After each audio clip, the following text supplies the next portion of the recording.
Hi everyone, this is Alan. We are in our first, in our 7th week, first video, and we're talking about creating a visual arts portfolio. Now we've covered a lot of information. We've also talked about our Venn diagram, which I won't bring up because I don't want to give you too much information. I want you, or overload you with too much information. Just review your notes. A couple things that you will consider is, of course, last week's when we were talking about developing your own art style. Remember the how and the what.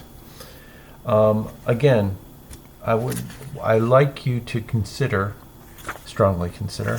Why don't you just do it? Yeah. When you're thinking about your portfolio and you're creating your art style, go right down the list of the hows, the line, the shape, the form, the color, the value or shade, and the texture. And think about those. And what do you think represents you? Okay, they may be all of them. For me, it was initially I was told to narrow my scope to black and white, and then there was this thing called Conte chalk, which goes into more flesh colors. You may want to explore that, and then there's gouache and different materials. So they wanted you to limit your palette and then go from there with different colors. And so that helps you develop your how. And then comes in the function. And that's, excuse me, they were the what. Remember, the what was the line, shape, form, color, and texture and shade. And then the how is how you put those in order. Now you may want to just go right down the list and see, okay, on the how, I'll do patterns. Okay, but what kind of patterns do I want to do? Well, look at your what. And okay, you can start with shapes. Shapes are easy. You know, you have the outline of the shape, and then you have different sizes and go from there. And then you're contrasting with always shading of color, emphasizing with texture, which don't worry about it. I'm going to show you examples that I have done, and balance. Sometimes it's distance and it's shape, and you can see that there's a balance here, and besides my face being right in the center, that is also considered a good technique of balance, centering your images or putting it in different spaces. So that comes to proportion, right? So proportion, shape, size, and texture, of course, and then movement. Now, I believe, and I'm sure you do too, is that when you're having all these different shapes, colors, and lines, you're also having a subliminal movement going on. But I don't think that's really what they're talking about. It's really how the eye is moving along the page as well. Or you can also use illustrations wherein you see on cartoons they're running. There's a sequence in their running, and there's different poses. Well, that's also considered movement. Okay, so that goes into what I wanted to cover from last week. This week we're talking about the objective is learning how to create a present, I don't want to say professional visual art portfolio because we're all beginning, but I wanted to show you my progress for the last 20 years on how I've been using paint, and maybe that'll give you some ideas of how you can create your portfolio. I looked at some universities and they're looking for no less than 12 images. And I say images, but I'm going to show you paintings. And they want 14 pixels, 4 megabytes. Now, I'm not sure about all these measurements because, that becomes very technical for all of us. So I suggest that you may want to use your iPad or your phone, and then transfer the information into your laptop where you can, remember we talked about Canva and how it flattens the image? Well, that's a good way of doing it. There's also programs like Adobe and stuff like that where you can do Photoshop, you can do that. My point is that you want to make sure the size of your image can be adjusted, and that it's holding the pixels. So the simple way of doing it is taking the picture and trying to get the original size and then bringing it into your document, into your PDF, or remember these PDF or JPEGs have to be separate.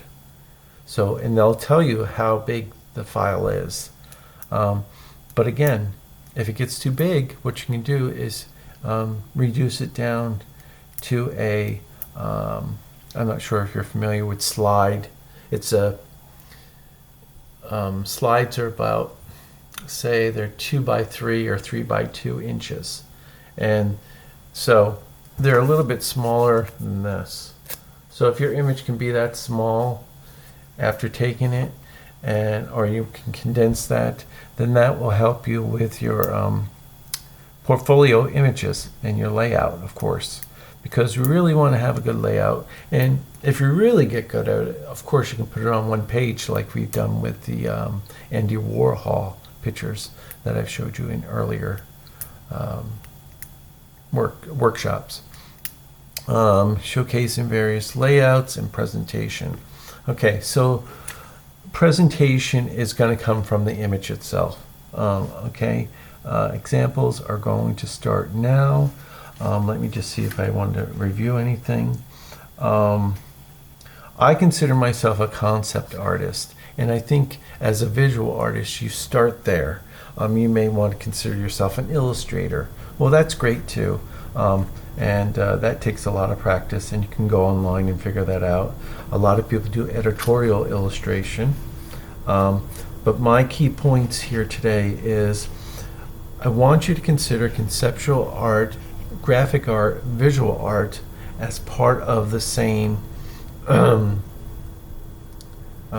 genre, if you will, or part of the same, I guess they're just same, consider conceptual art, visual art, graphic art, visual art, visual literacy of it, which we just talked about, is all contained within that. And so you may want to just focus on characters and images. I don't have too many of those, but maybe I can get one for you.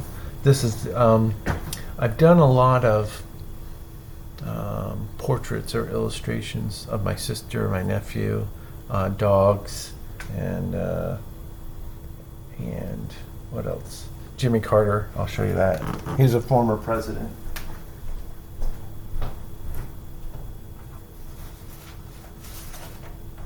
So I did this in earlier work. And you can see my proportions a little off there, but I gave it a background and I can shrink that down. And it's kind of odd, but that was the angle I got at the time. And it was an attempt as my first illustration. So I used Lincoln Logs because he was known for, I think, HUD, or the housing, building houses. I forget what it was called. And then of course, at the time there was conservative, Nature Conservatory had these ties they were making to support nature, but they were silk ties. So these are little houses that I made. a design, and then I put a heart in there recently because his wife just passed and he's getting older. But I think this image captures an illustration of him, not him. But again, you have lines here, you have a shape, you have a figure, or a character in a sense. You can see how he has a stern face, and he was very well. He's a Southern peanut enthusiast. How's that? Georgia and so forth. And so they're very. He's still living. It's like, I think 102 or something, or 92, something like that. 102. So that would go. If you do something like that, that would go as a two-dimension image of an illustration. Okay, and colleges or even high schools, when you're going into academies, they want that. Okay, and so let me work from what I've done and see what you can do. And now keep in mind the how and the what, or the what and the how, the line, the shape, the color, the forms, and then the pattern of them, the contrast, the emphasis, the balance, the proportion, harmony, and movement. Or you can just think about the image and the pattern and how they coordinate. Okay, how they all coordinate. Here we go. There's quite a few of them. So let me get those.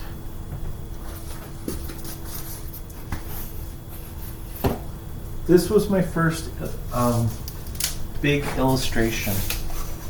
Now you'll see it's mostly all lines, but if you concentrate on that, you can see that I used pencil, and it brought up different shapes, I drew from the painting different shapes that are Victorian versus modernism, and then I used all the influence of Jackson Pollock, and I tried to express a Jack Russell that I had at the time. She has since passed. Her name is Dot, and I keep this picture with me because it's also considered a diptych, which means it's two panels of canvas. And then I had a friend at the time frame that. So this is in itself something I wanted to do, and I solved the problem of doing a different kind of portrait of a Jack Russell. It's not the same as the portrait I've done recently, and I'll show you that. So let's see if I can get that quickly. This is a portfolio bag that I use.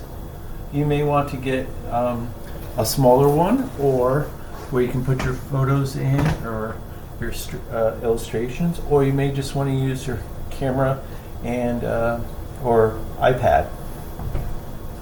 So this is a recent illustration of my dog, but I also have, you can see it's more realistic, more expressive, more use of color, and more defined. Now, it's not him, but it's an expression. So, you've got color there, use of color. You've got defined shape.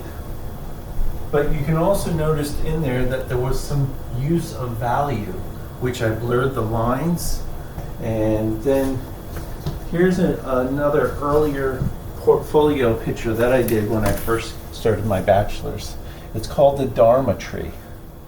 Now I framed this because I was studying Picasso at the time and how he made his three-dimensional images of faces and stuff like that into two dimensions, but he used value, shape, and form to also make that two-dimension image maybe have a different aesthetic appeal or feeling, that it is not only the lines of Mondrian, which was which is a graphic formalist abstract artist, but it also it combines Picasso and Mondrian, which solves the problem. So I framed it. I got Matt over here and everything. I've also put a sticker on here, what it's called. I call it the Tree of Dharma. Put my name, what it is, how much it costs at the time. It's probably much more expensive at this time. $300 it was. And it's a metal frame, so I hang that up. And framing and matting cost. This probably costs about $50 to do.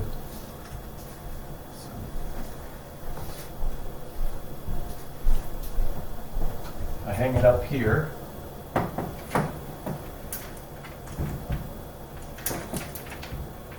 There. And so that's an earlier image, okay? And then after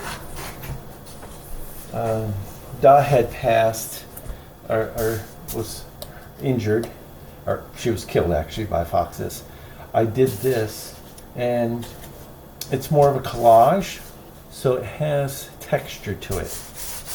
So I have a linen canvas. I used enamel marker to make the shapes. I also put from 2023 to 2026 because it wasn't completed till then. I might even put a varnish or something over here to preserve it. But it's collage.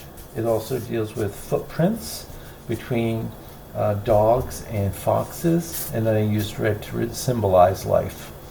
And so, and of course the detachment of paper and the undefined lines between the paper and the linen that is red also shows when we found the dog had been ripped apart.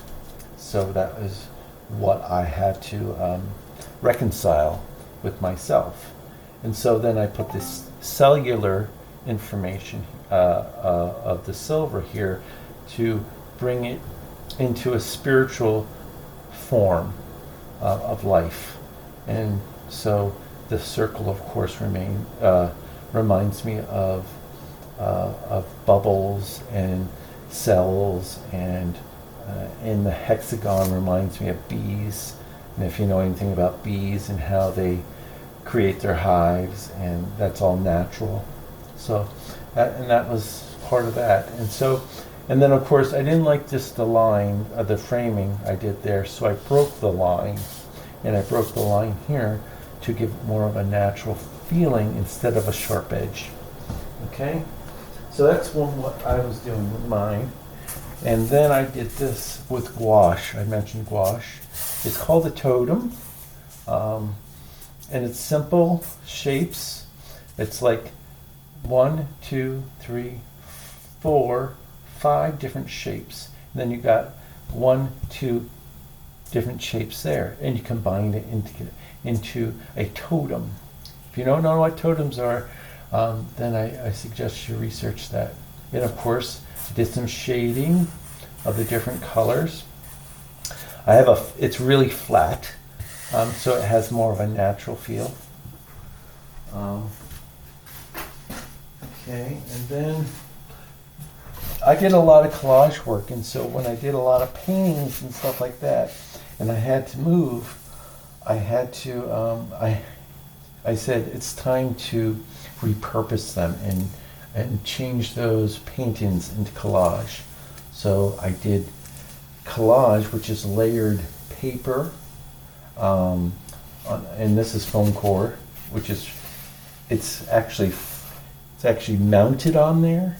So, and then it's shrink wrapped or plastic wrapped over it, but it's 3-dimensional, so it's more of a sculpture, and of course I integrated writing into it, so based on graffiti, which I was trying to resolve some of my relationships with people.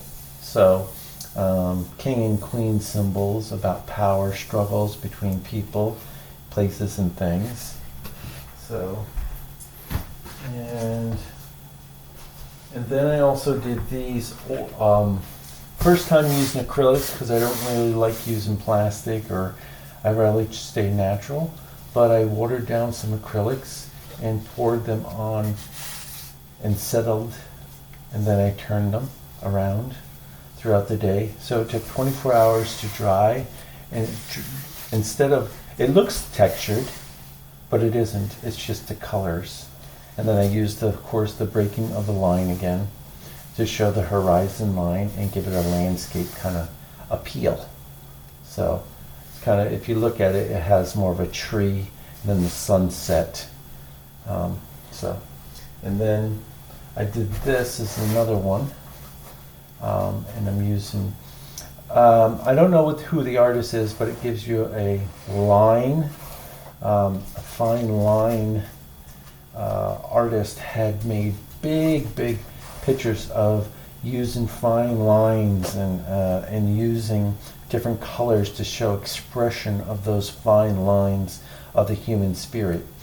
So I went to I recently used Mod Podge, or textured translucent acrylic, and then I gave it a texture by combing through the acrylic with a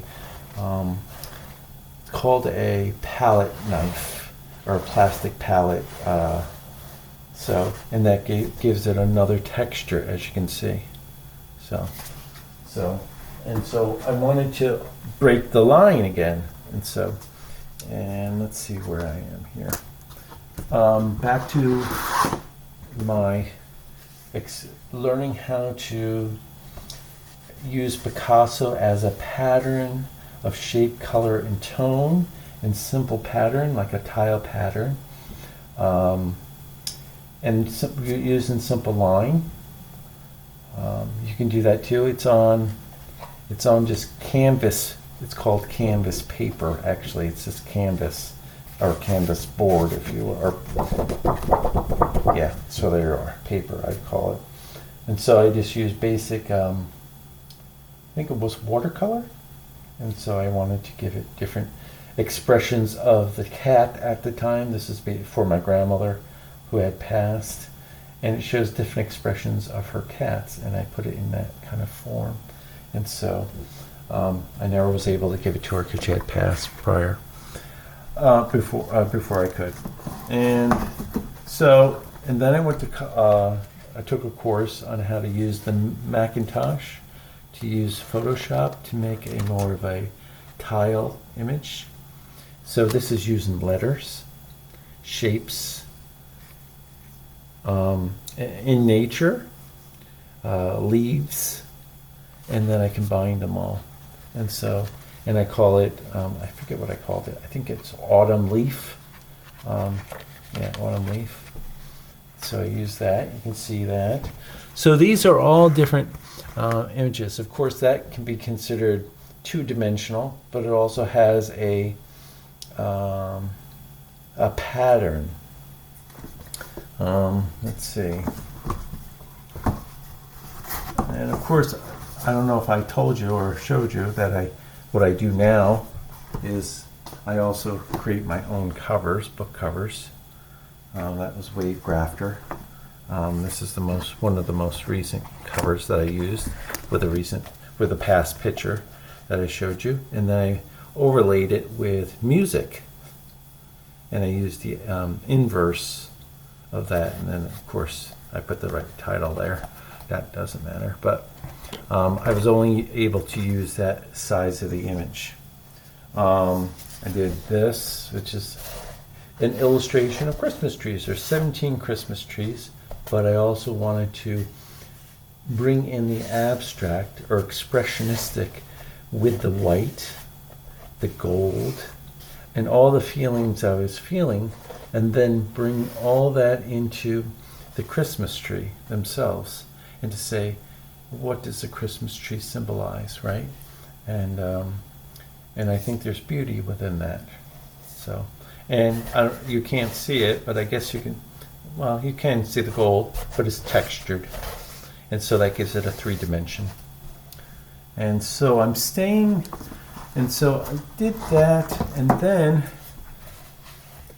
this is my only oil painting. And I use dark colors here because they say dark colors make everything resolve any light. So it absorbs the light. Yeah, that's what it was. So this is resistance of shape. And so I extended it past the edges. And of course I broke the line again with the horizon, put my name there. And this is all textured.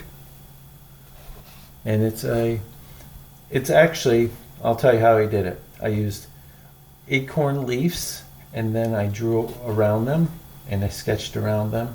And then I started looking at using different colors from my oil paint collection that was given to me.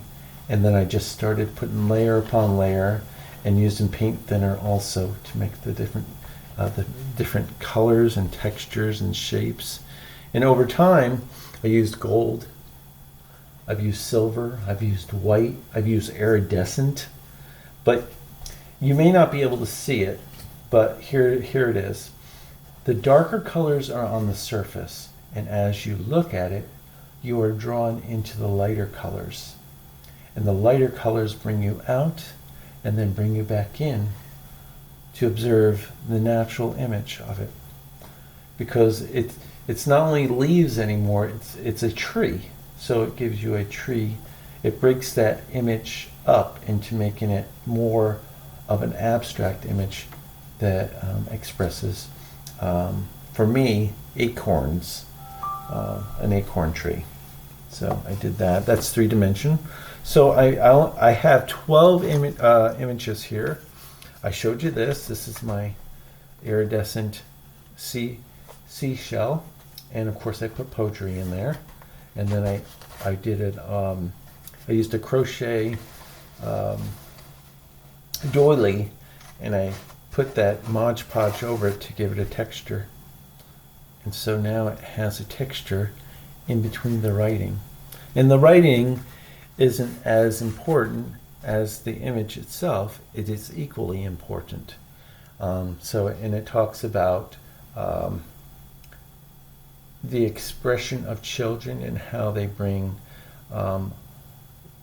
life to our lives, and through the use of nature and the beach and use and seashells and how they dressed and what the for instance, the pale zinc cream of, and I think it has to do with,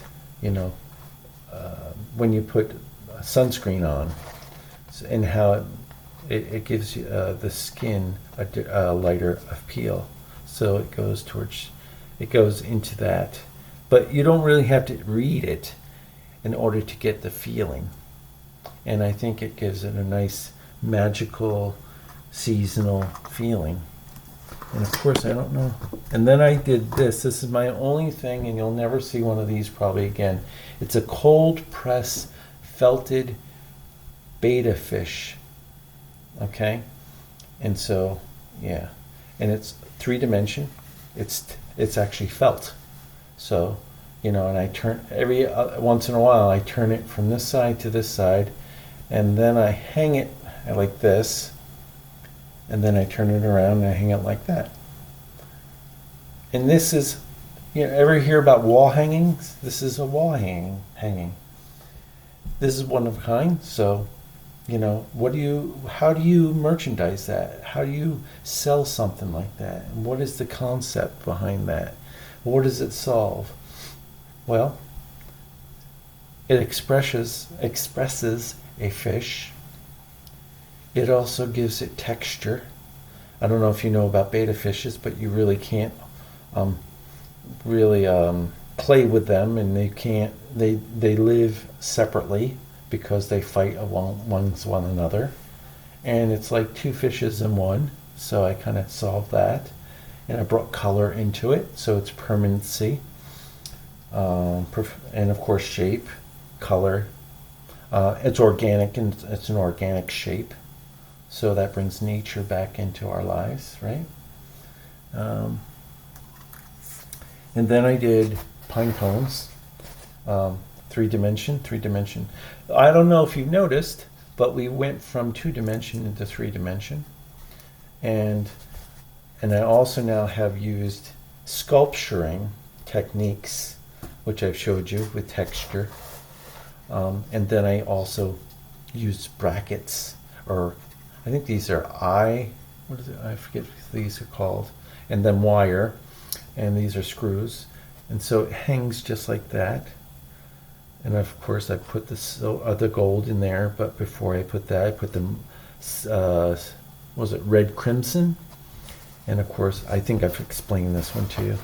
But again, if you really look at it closely and you just see a side of it, you can see that it has some reflection.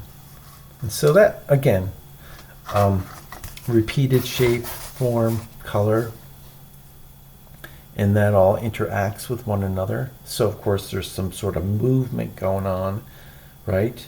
Because you're looking at it in a different sort of light. So there's always movement, right? Your eyes are moving around it. This is a radial design of the doily, so your mind is subconsciously moving around that. This is also has a right to left look, but you're also in the shape as opposed to outside the shapes, because I'm pushing you in and out of your view, your sight. I'm playing with your use of vision. And of course, again, this is back to the writing with Egyptian. I did get this mostly done. And color, composition. This again is floating, right? And you wonder how these plums are hanging, and you say, oh, that has to do with balance? Are we balancing in space now? Are we floating in space? Okay, and so we have the balance, which is the center, right? We have symmetry, right? But we also have something else going on here. Anyone knows what it is?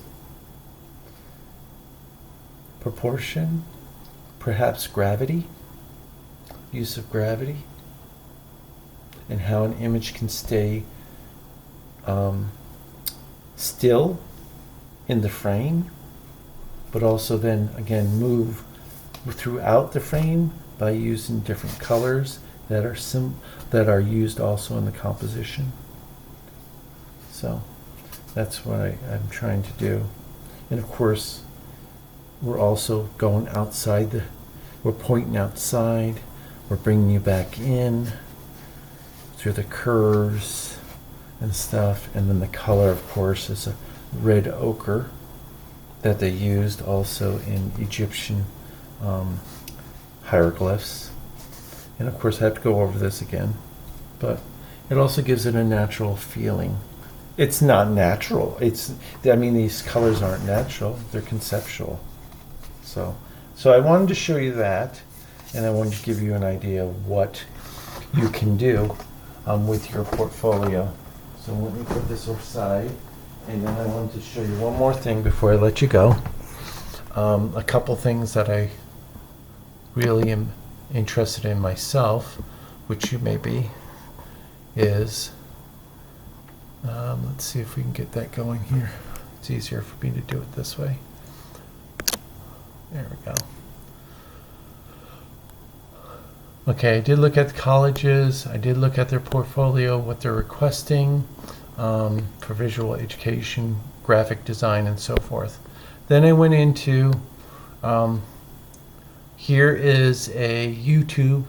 He talks about illustration and painting portfolio day 2025. This is an hour-long video. If you want to view that, you can. It's called Visual Art Passages, and they talk about how to prepare your portfolio, illustration portfolio, but I say just visual art portfolio.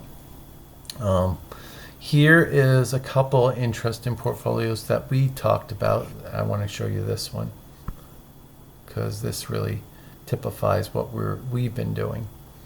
Okay. All right. Let's see if we can. There we go. All right. There we go. I don't know if you can see that, but we have shape, color, use of lettering, natural images, use of organic shapes in space. Let's see. We also have collage, sort of natural hand. We can also see the lady has a photo there, but she's more like drawing. So you can use a drawing. This is a pull-out, again, three-dimensional, right? You're using actually a painting to illuminate your texture or your pillow, if you will.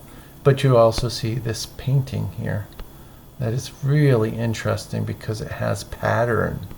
And this has, you can see this person's style through it. She's like using crystal geometrical shapes and forms. If it is a she, I believe it is a she. And so I wanted to show you that.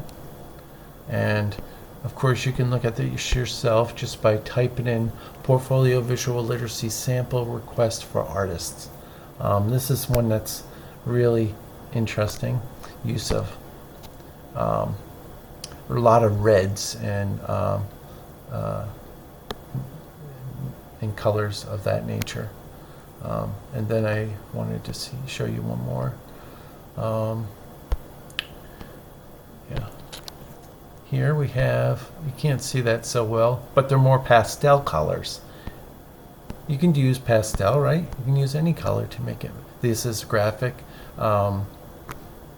Remember we did our own collage? So, okay. But where was I? For lately I've been thinking about my pictures, so I've been going in depth of who makes tiles. You know, these tiles that we put on our kitchen walls for splashing. And so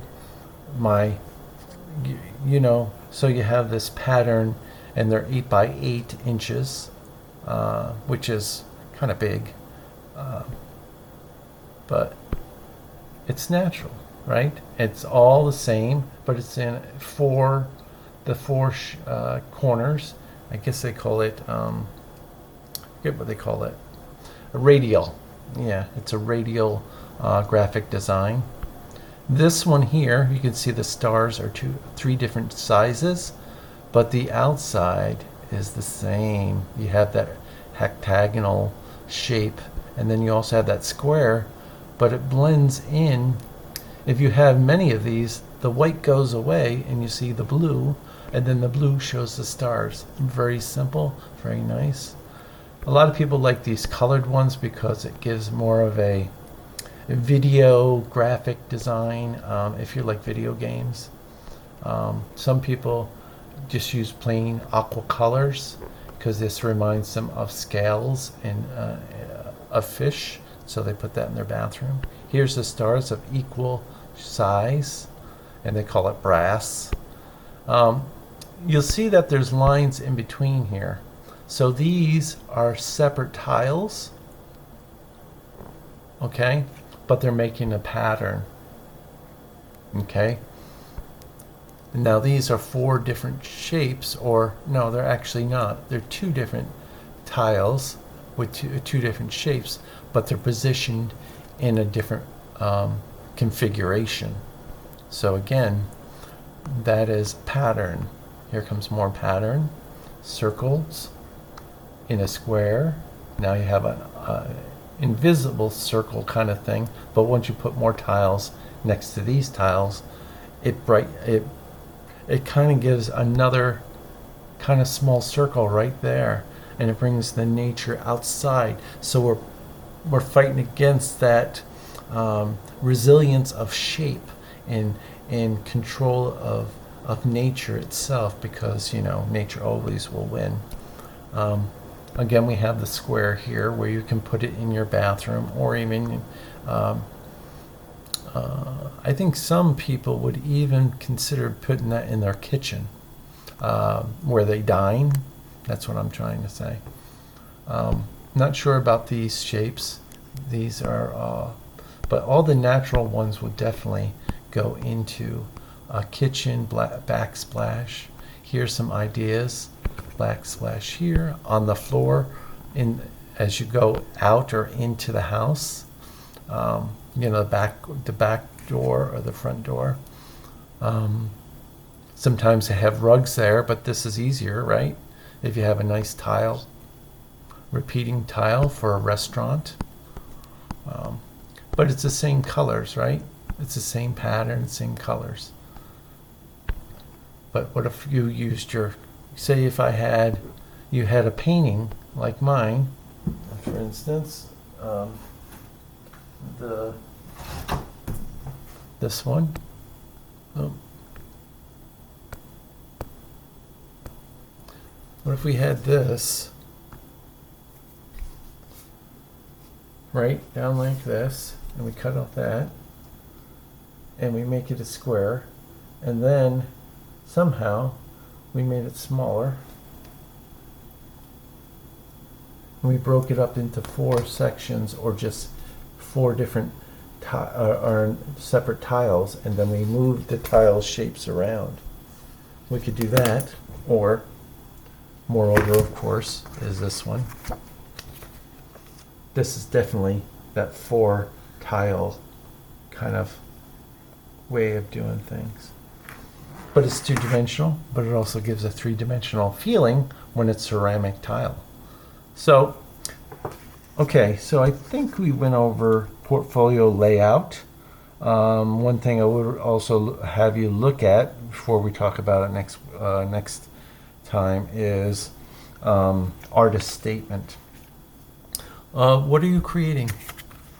What is the purpose of what you're creating? What are you trying to say? I just gave you a couple clues. Some people say, oh, well, I'm trying to capture nature because nature's under threat. So what colors are you using? Okay. Are you using organic colors, such as leaves and natural colors? Or are you talking about climate change and you're using cold and frigid colors? See this tile effect. And if you look at it, it can be rectangular. So it's kind of like a subway tile. So we'll talk about that more next time. But I think we've covered everything. Well, I showed you examples of visual art for your visual art portfolio. Showcase various layouts, and and encouraged you to use the how and the what to start drawing, making little boxes in your journal, say 6 on one page and 6 on the other, and see what you can come up with. If you have already followed along in the lessons that we've done, then I think you're a little further ahead, because we talked about the same kind of things that schools are looking for, galleries are looking for. You just have to see what other artists are doing, such as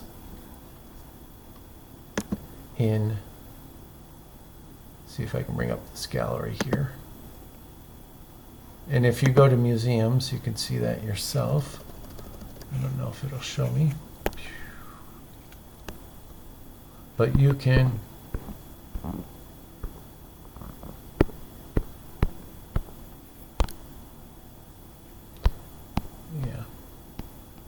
You can go to different galleries and see what other artists are doing. Again, I showed you what other people here are doing. So where are they working? Who are they working for? Are they working for themselves? Well, that's great, all and well, to do your art initially for yourself. But if you're looking at doing artwork to sell, then you have to start saying, who's my audience? Who do I want to work for? So think about that, and I will let you go, and we'll talk more about portfolio next time. And I wish you have a good night, and don't overthink it. Just do what you can do, and we'll come back to it.